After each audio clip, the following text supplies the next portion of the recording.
Tu savais que la France avait utilisé du gaz chimique durant la guerre d'Algérie? Écoute bien.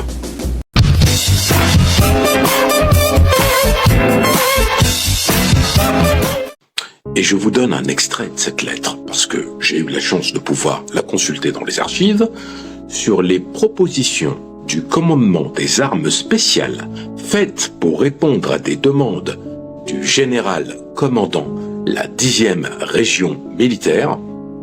Le général Henri Loriot autorise certains procédés chimiques qui pourront être employés au cours des opérations en Algérie.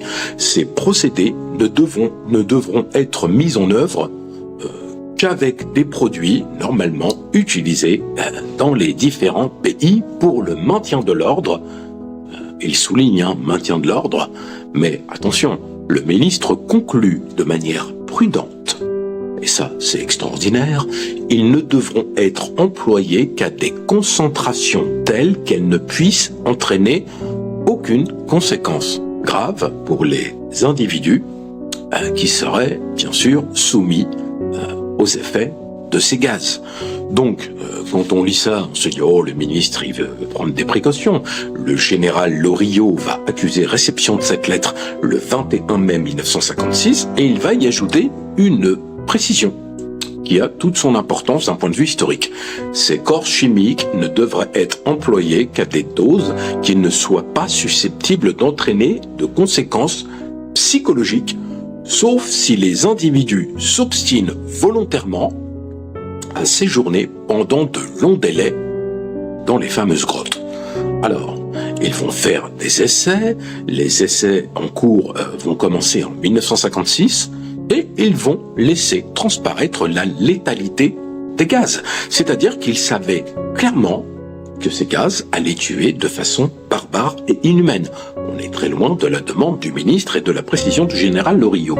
Mais attendez, cette utilisation des moyens chimiques rappelle en fait, je fais cette petite parenthèse historique, la pratique des enfumades de 1844 à 1845. Je rappelle que pendant la conquête coloniale de l'Algérie, la France a pratiqué ce que l'on appelle les enfumades.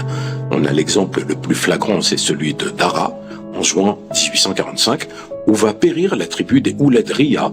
Et ça répondait à une logique de conquête selon la France, mais les colonnes infernales du général Bugeaud voulaient soumettre le pays par la terreur. Même l'Europe s'est émue de cette barbarie, de cette cruauté. Le crime de masse a été pratiqué, c'est presque 1000 personnes, des femmes, des enfants, des hommes, qui ont été tués à Ga El Felrich. C'était considéré comme un moyen d'assujettir les populations par la terreur. Cette logique implacable et très française accompagnait celle de la terre brûlée. Mais lors de la guerre d'indépendance, ils ont eu affaire à l'ALN, au FLN, et ils ont dû donc utiliser des sections d'armes spéciales qui répondaient d'abord à un besoin tactique. Comment vaincre l'ALN qui est retranché dans des refuges souterrains sans trop de pertes? Alors, les armes chimiques, pour la France, étaient l'idéal. Cela devait conférer un avantage à l'armée française, et si les maquisards sortaient des grottes, eh bien, ils étaient tout simplement torturés, et après on les emmenait faire la corvée de bois.